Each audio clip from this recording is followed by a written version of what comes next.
Mesdames et messieurs, bonjour, bonsoir. C'est selon l'heure à laquelle vous nous regardez. Encore une fois, merci d'être là. Et nous sommes dans notre série, dans notre série des analyses et réflexions, comme nous le Mhm. faisons déjà depuis 7 ans. Alors, aujourd'hui, nous allons juste revenir sur un thème qui nous passionne aussi. Nous allons parler de l'identité ou sinon de l'identification nationale. Pourquoi c'est important d'avoir l'identité, d'avoir une pièce d'identité, ou Mhm. pourquoi identifier son peuple. Et si c'est vraiment important, nous allons voir dans notre pays, ça marche ou ça marche pas. Si ça marche, tant mieux. Qu'est-ce qu'il faut améliorer? Si ça marche pas, quoi faire peut-être pour que ceci puisse au moins avoir lieu parce que c'est important pour toute administration.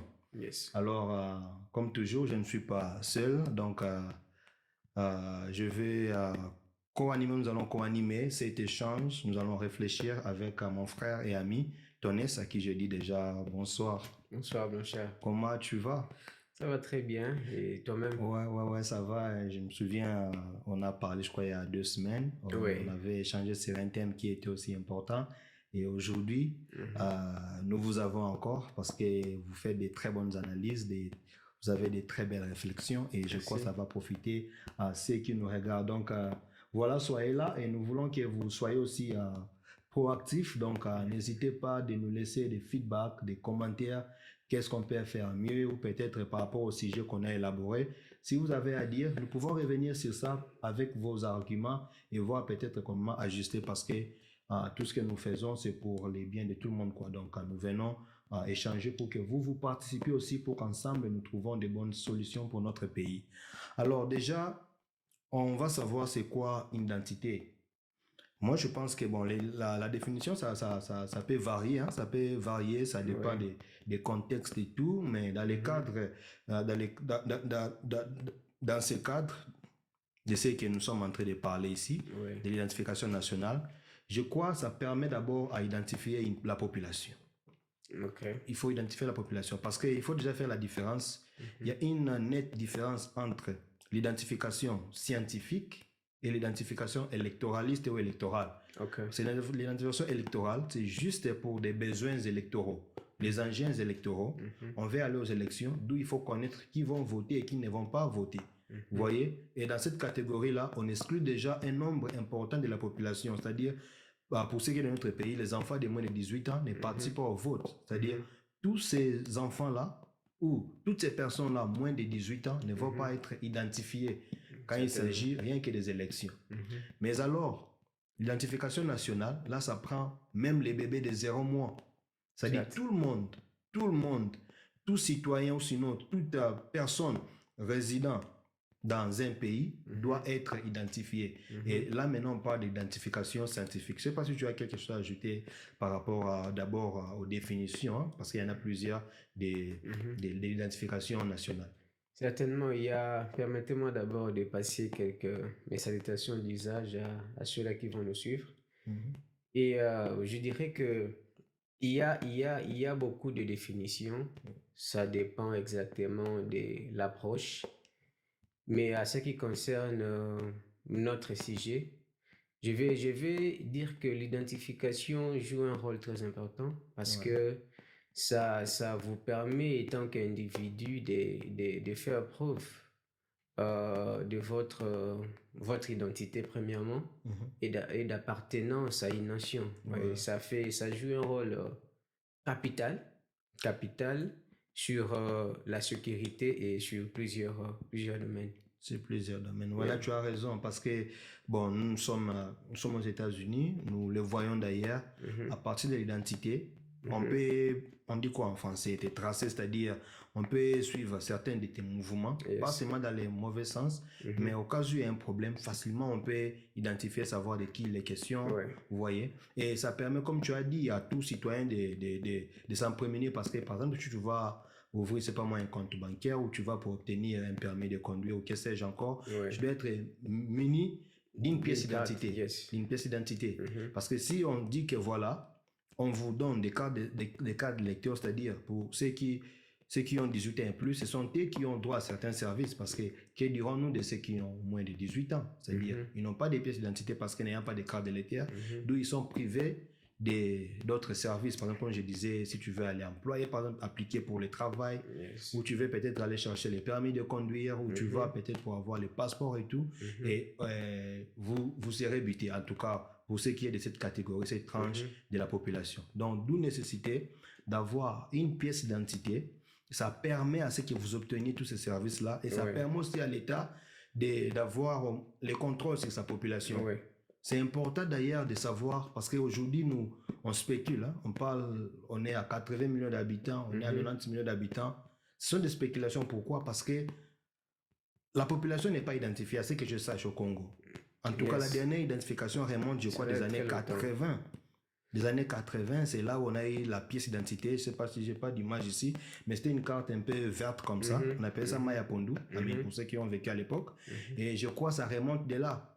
Et ça va faire comme ça, je crois, 4 décennies qu'on n'a pas une pièce d'identité en tant que peuple, en tant que population. Et ça cause aussi préjudice pour d'autres domaines de la vie nationale? Certainement, parce que posséder une carte d'identification, une carte d'identité, permet aussi, va vous permettre, en fait, étant individu, à certaines options économiques ou commerciales, vous voyez, et administratives aussi. Mais je crois qu'à ce qui concerne la RDC, il y a actuellement, si je m'inscris pas au faux, excusez-moi, je crois que la carte d'électeur a pris la place, au fait, d'une carte d'identité. Il y a la carte d'électeur et puis il y a le passeport congolais.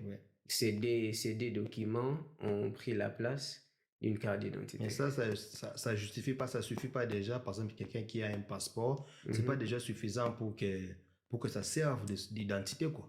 C'est pas déjà suffisant, un passeport, par exemple. Mais au cas où, juste, au fait, si et seulement si les documents peuvent vous aider à justifier de votre identité et issu de votre nationalité, je crois que cela est suffisant comme étant preuve ou une pièce d'identité. Mais est-ce que tout le monde est censé avoir un passeport? Parce que c'est quoi d'abord le but d'un passeport?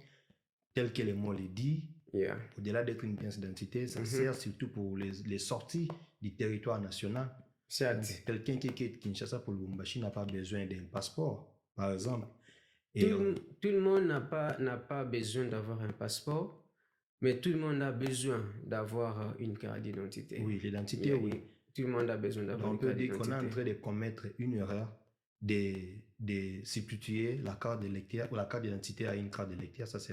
C'est une erreur fatale qu'on est en train de commettre, je pense. Bon, je ne sais pas, moi, les mesures, en fait, développées par la loi congolaise, mais avec l'évolution et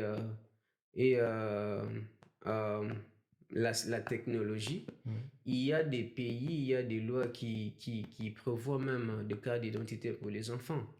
Par exemple, en Belgique, même si aux États-Unis, on appelle ça Kids ID. C'est déjà la maternité, l'enfant doit être recensé et puis avoir possession d'une carte d'identité.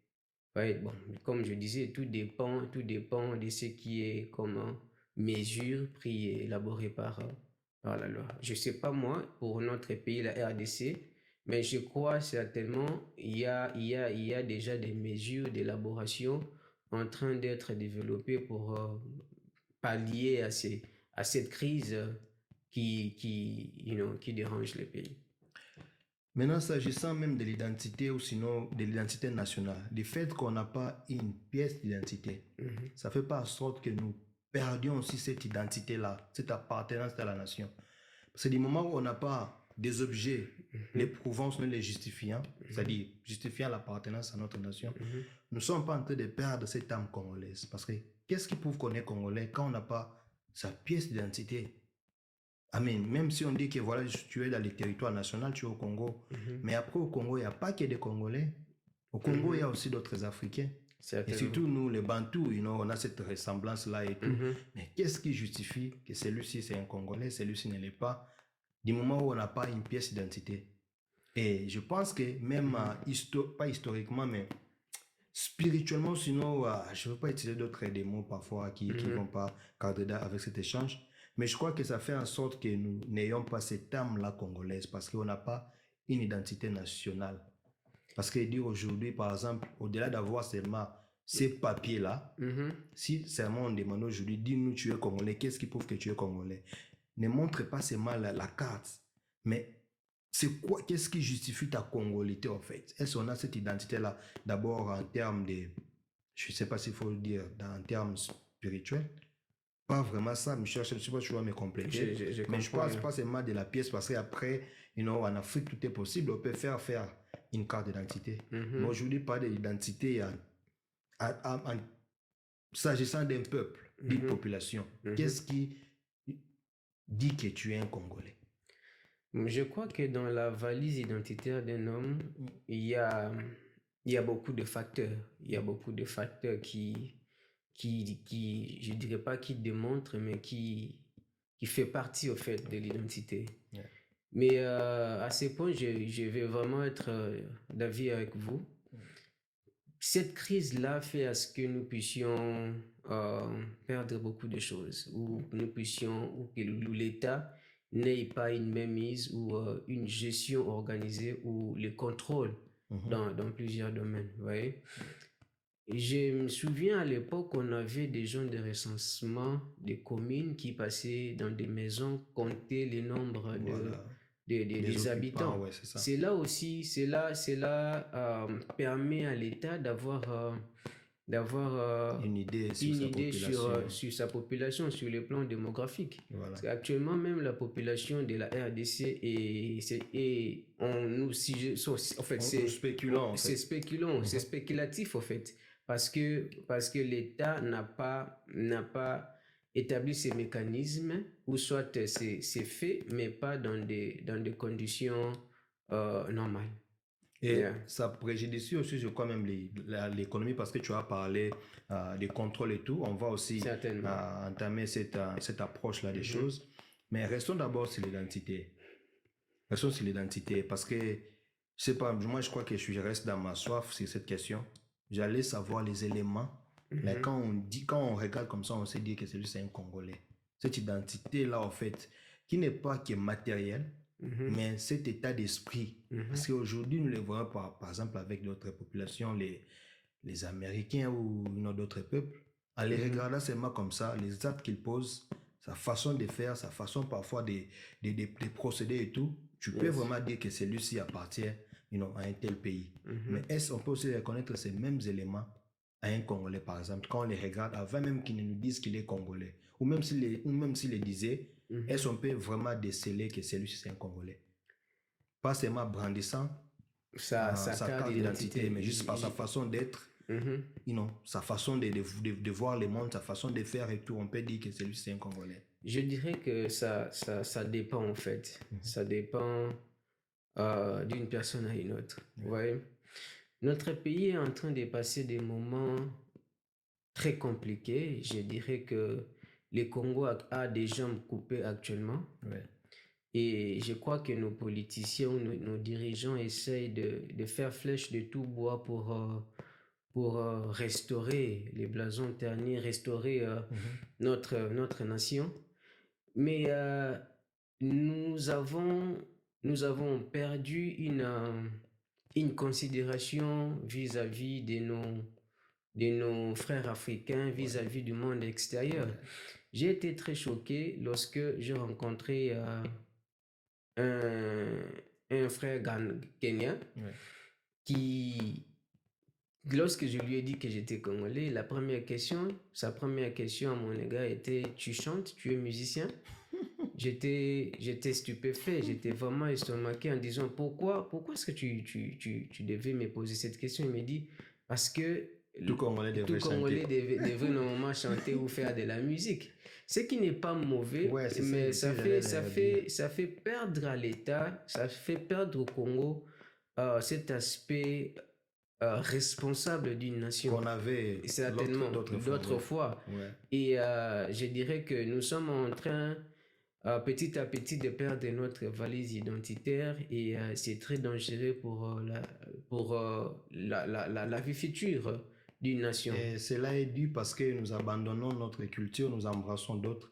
Parce que nous le voyons, des cas typiques aujourd'hui au Congo, quand il s'agit même de mariages traditionnels, les gens s'habillent toujours comme les Ouest africains. C'est pas mauvais, on est tous africains, mais après, quand il s'agit de l'identité et des coutumes, de nos us et coutumes, nous devons quand même garder cette âme-là. Mais nous le voyons aujourd'hui, c'est devenu vraiment la mode. C'est-à-dire, quand il y a des manifestations comme ça, les gens arborent c'est pas moi, les effets nigériens, tu vois, même la façon de s'habiller et tout et tout. Et moi, je pense qu'à un moment donné, on était d'ailleurs une fierté. Je me souviens à un moment donné de notre histoire, l'ancien président, je crois que c'était Mobutu, il avait imposé même un style vestimentaire, que ce soit pour les messieurs, pour les hommes et pour les femmes. Il y avait un style, voilà, recours à l'authenticité. Et ça pouvait dire que voilà, celui-ci, c'est un Congolais, un Zaïrois à l'époque, vous voyez. Mais je parle pas seulement de l'aspect vestimentaire, mais du fait que même nos chansons et tout, comme ça dans des fêtes, même pour ceux qui fréquentent des boîtes, vous allez voir que c'est plus des chansons c'est-à-dire ouest africaines qui jouent au détriment de nos propres chansons. Dans des fêtes, on préfère toujours décorer à la manière ou à la mode nigériane au détriment, alors que nous avons aussi une mode. Et ça, nous ne sommes pas nous-mêmes en train de détruire notre valise identitaire. Nous-mêmes. Oui, tu vois, le Congo, enfin, le Congolais joue un rôle réfractaire au développement de sa propre nation. Ouais. Actuellement, il y a tellement beaucoup de choses ou beaucoup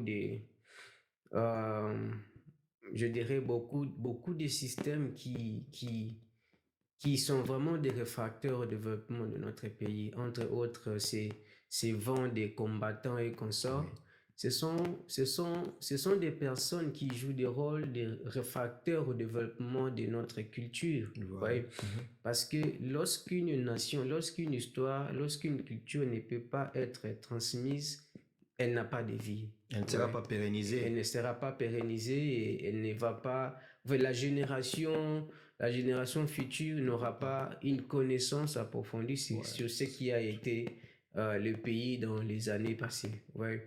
Et cela est très, très dangereux parce qu'imaginez-vous avoir des Congolais, avoir des enfants congolais et qui ne connaissent absolument rien du Congo. La vision utopique de notre pays n'est pas nécessaire. En fait, honnêtement, n'est pas longue. En fait, nous ne voyons pas un Congo dans 50 ans, un Congo dans 100 ans, ce qui est vraiment dangereux pour notre nation. Donc, si je comprends bien, les responsables n'est pas que les gouvernements qui n'arrivent pas à identifier sa population, mais nous-mêmes aussi, la population, nous sommes en train de jouer un rôle réfractaire, j'en prends un témoin, à notre propre développement, surtout quand c'est de la culture, de l'identité et tout, c'est-à-dire nous décidons nous-mêmes d'abandonner nos valeurs culturelles et pour embrasser les autres. C'est vrai, on a besoin d'un mélange, mais à un moment donné, on ne doit pas tout oublier, tout abandonner et embrasser ce qui vient de l'étranger. Donc, vous qui nous prenez parfois en cours, donc vous allez comprendre qu'on est en train de parler de l'identité nationale ou sinon de l'identification, pourquoi c'est important. Et on était en train d'aborder d'abord cet aspect culturel d'abord, mais nous allons aussi parler de l'aspect économique. Qu'est-ce que ça fait perdre au gouvernement? Qu'est-ce que ça fait perdre au pays du fait que nous n'avons pas un système aussi solide qui puisse traquer, c'est pas les mots, je dis, c'est vraiment un mot anglais, je trouve la signification en français, mais puisse contrôler en fait sa population. Parce que l'identité, une fois on l'a en fait, ou une fois on a identifié sa population, sur le plan économique, on saura même faire payer les taxes, les impôts, comment récolter les impôts. Et ça permet à ce que vous ayez un système centralisé, les systèmes digitalisés ou sinon informatisés, et ça facilite au fait une gestion. La gestion devient facile au fait. Facilement de Kinshasa, on peut contrôler ce qui se passe par exemple dans les péages de Kasumbalesa, ce qui se passe dans les péages, c'est pas moi, de Boma ou de Mwanda et tout. Mais du fait que la population ne soit pas identifiée, du fait que nous manquons ces systèmes-là, ça fait même perdre beaucoup d'argent à l'économie nationale. Je ne sais pas Ouais. si tu partages cet avis. Certainement, certainement. Je l'ai dit d'ailleurs souvent que le Congo n'a pas vraiment un problème des dirigeants. Le Congo a un sérieux problème des institutions. Ouais. Il y a les institutions bien élaborées, mises en place, le président ou le dirigeant qui sera en place n'aura pas vraiment assez de difficultés. Ouais. Du fait que nous manquons un système de management, nous manquons un système de gestion solide et efficace, c'est ce qui fait à ce que nous nous tournons en fait dans le vide. On fait toujours marche en arrière et puis nous sommes en train de faire un éternel recommencement à chaque fois qu'il y a changement de régime politique. Et c'est ça. Donc je crois que comme vous venez de le dire, avoir un système de gestion centralisé, c'est vraiment important parce que l'État doit avoir le contrôle sur sa population, vous voyez, et ça permet aussi la traçabilité sur le plan sécuritaire. Vous saurez rapidement démystifier ou soit mettre main sur une personne, quelqu'un qui a offensé au fait l'ordre public. Ouais, donc ça devient en fait la colonne vertébrale de l'administration. Certainement. Cette gestion digitalisée ou sinon numérisée. Yes. Parce qu'une fois que vous avez ces systèmes-là, ça vous sert même des bases de données. Nous les voyons même ici, s'il y a un problème, quelque part, quelqu'un aurait commis quelque chose, que sais-je, il suffit juste de taper son numéro de sécurité sociale. Yes. Ça suffit juste son numéro de permis. Ça suffit pour avoir toutes les informations sur la personne. Ouais. Et ça permet de faire une traçabilité, comme vous venez de le dire là. On peut voir qu'est-ce qui s'est passé et tout. Mais aussi, moi, je veux qu'on reste, bon, c'est vrai, on n'est pas des économistes et tout, mais on reste quand même sur cet aspect-là, c'est-à-dire ce que ça fait manquer au gouvernement. C'est quoi les bienfaits d'un système informatisé, d'un système digitalisé par exemple. Qu'est-ce que ça rapporte vraiment au gouvernement en termes de finances, en termes économiques? Ça rapporte quoi si on a un système, en tout cas, qui est numérisé? Qu'est-ce que ça évite au gouvernement et qu'est-ce que ça rapporte en termes de recettes? Avoir un système numérisé, c'est d'abord, comme je venais de le dire tout à l'heure, ça permet une gestion centralisée. Mais aussi, ça permet à ce que je prends les cas typiques de notre pays, la RDC. Ça va éviter ces systèmes que nous déplorons chaque fois, des mafias dans l'administration de l'État. Parce que s'il y a un système numérisé, il y a un système centralisé dans la gestion de l'État, des ressources, au fait, vous saurez, au fait, pas vraiment identifier, mais vous saurez faire la comptabilité de chaque des recettes. Parce que l'argent ne passera pas d'une main à une autre. Mais l'argent va passer d'une main au service approprié pour ça. Donc, ça va directement au trésor public. Certainement. Du coup, du fait que les ressources sont canalisées, l'État ne va pas perdre et il va au contraire maximiser ses recettes et ça contribue au fait. Ça va d'ailleurs éviter le coulage des recettes. Certainement. Parce que nous avons un simple de budget. On a souvent tendance à dire que le pays n'a pas de moyens et tout. Alors que c'est faux. Le pays a des moyens. On a suffisamment de moyens. Mais c'est parce que l'argent circule entre les mains des individus. Yes. Quand ça arrive ici, moi je prends ma part, j'envoie les restes. Quand ça arrive là-bas, l'autre prend sa part, envoie les restes. Ça peut partir comme ça, $100 à la source. Et jusqu'à la destination, on a que, par exemple, $20 à la caisse de l'État. Vous voyez, donc on est en train de perdre tout cet argent-là. Pourquoi? Parce que le système n'est pas numérisé. Et du moment où ça continuera toujours à passer entre les mains des individus, l'homme cupide qu'il est, aura toujours tendance à voler. Et c'est pourquoi nous déplorons autant de détournements au pays, autant de vols de deniers publics. Pourquoi? Parce que le système n'est pas, en fait, n'est pas solide. Donc, essayons de numériser notre système. surtout pour ce qui est des recettes fiscales et tout.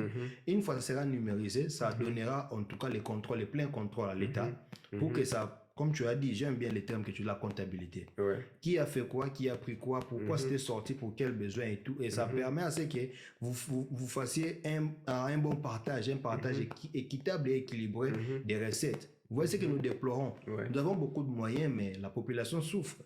Alors que l'argent circule, l'argent il y en a. Certainement. Mais du fait que ça n'entre pas tout de la caisse de l'État, ça fait en sorte qu'il y ait un partage déséquilibré. D'abord, les restes qui entrent, les institutions vous bouffent pratiquement 80%. Et les 20% qui restent, parfois, c'est dilapidé comme ça entre copains et amis. Et puis, à la fin, les gens n'ont presque rien. Alors, je crois que peut-être on n'avait pas dit, mais vous êtes aussi dans l'informatique et tout. Est-ce que c'est vraiment possible? Est-ce que le Congo a une infrastructure, a des infrastructures qui lui permettent au fait de pouvoir numériser son système? Est-ce qu'on est prêt pour embrasser cette gestion numérique de la chose publique? Je dirais oui et non au même moment. J'ai beaucoup aimé la question. Premièrement, le Congo souffre d'un problème d'infrastructure important. Le Congo n'a pas d'infrastructure réseautique parce que pour que les données circulent, on doit nécessairement avoir une infrastructure réseautique dans laquelle les informations, les données vont circuler. Le Congo n'est pas interconnecté. Prenons même le cas de la ville-province de Kinshasa. Elle n'est pas interconnectée. Il y a un problème sérieux d'infrastructure réseautique. Donc, il faudrait penser à un système de gestion centralisé, il faudrait d'abord commencer par mettre en place une infrastructure réseautique qui fera à ce que les informations ou les données puissent circuler. Je me souviens à l'époque, je faisais mon stage au CEP Congo. Et j'étais très étonné de voir un agent prendre une clé USB, là où il y avait les fiches de paye des agents, aller déposer ça dans une banque de la place. Ça déjà, c'est pas sécurisant. C'est pas sécurisant parce qu'en cours de route, tout peut arriver, tout peut être fait, il peut modifier des histoires. Le système informatisé que nous pensons avoir au pays n'est pas vraiment ça techniquement parlant, parce que au Congo on a un goût des choses inachevées. Nous commençons des choses, mais nous n'aboutissons jamais et nous ne sommes pas les jusqu'au boutistes comme on dit du Congo. Est-ce du fait que, parce que c'est bien beau d'avoir une infrastructure réseautique aussi capable de répondre aux besoins, mais est-ce que nous avons l'Internet à haut débit qui puisse même supporter cette infrastructure réseautique? Parce qu'on a un problème de fibre optique qui devait être installé, mais comme tu as dit, ça n'a pas été achevé. Mais aujourd'hui, est-ce qu'on a vraiment un débit important? Est-ce qu'on a notre domaine et tout ce qui cadre dans l'informatique pour supporter ces systèmes?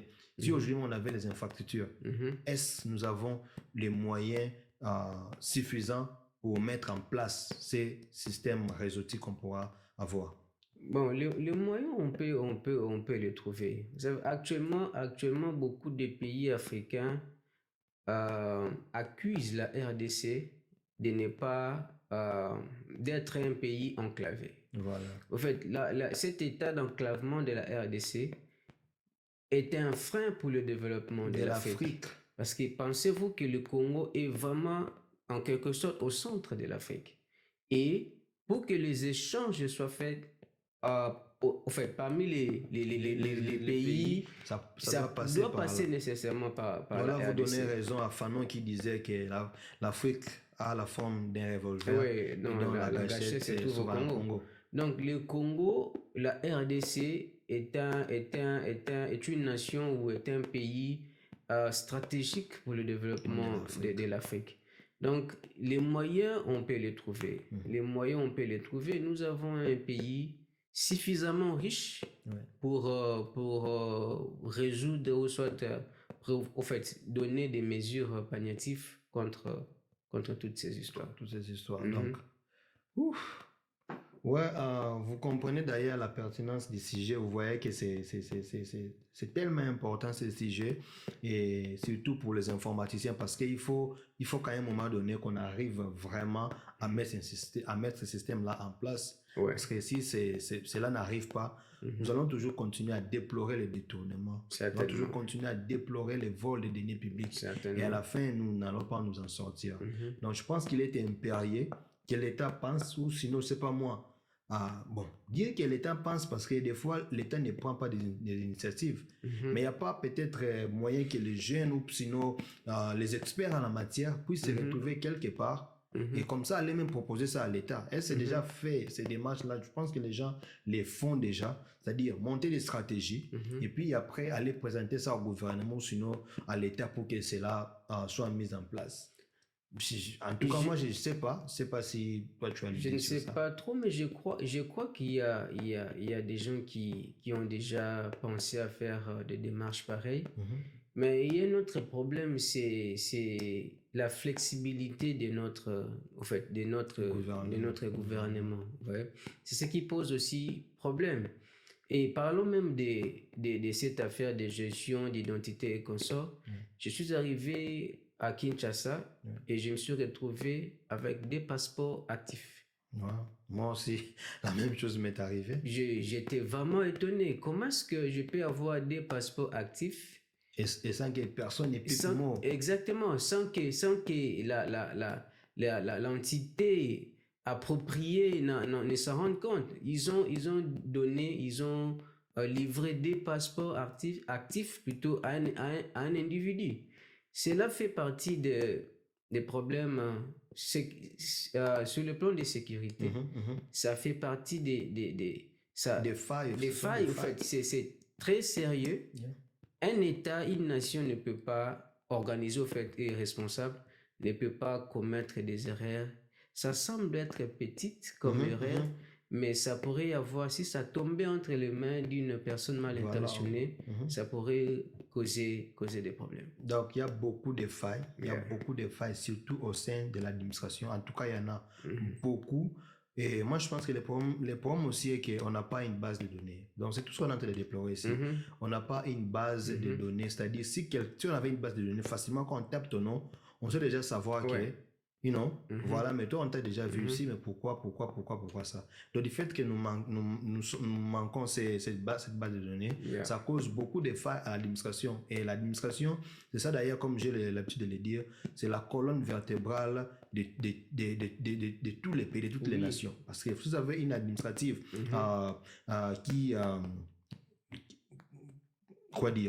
une administration qui n'est pas aussi assez solide, et directement ça va toujours tirer les pays vers le bas. Vous pouvez beau changer de politiciens, vous pouvez beau changer de régime, mais aussi longtemps que vous aurez cette administration comme un canard boité, c'est-à-dire vous n'allez pas progresser, les pays n'allent pas avancer. En tout cas, nous sommes obligés d'arrêter, de vous laisser parce qu'on ne veut pas en tout cas abuser de votre temps. Donc, nous voulons juste passer des petits moments comme ça et revenir encore. Donc, vous allez comprendre qu'on n'a pas vraiment fini parce qu'on allait encore à ouvrir d'autres brèches et tout parce que c'est un sujet un peu vaste et tout. Mais comprenez-nous. Donc, nous vous donnons rendez-vous peut-être pour la prochaine fois. Nous allons revenir. Je crois que ça sera pour continuer ou voir comment peut-être parler des sujets, mais qui cadrent avec ce qu'on est en train de dire aujourd'hui. Je ne sais pas si tu as les mots de la fin avant qu'on dise au revoir à ceux qui nous regardent. Je dirais simplement que notre pays a les jambes coupées actuellement. Il faudrait nécessairement que tout celui qui a une idée, une suggestion, qui ne puisse pas se taire, de le dire si haut, qui peut-être ton idée ou soit ta pensée sera bien réussie et puis ça va aider notre pays à avancer. Donc, ton idée peut aider notre pays à avancer.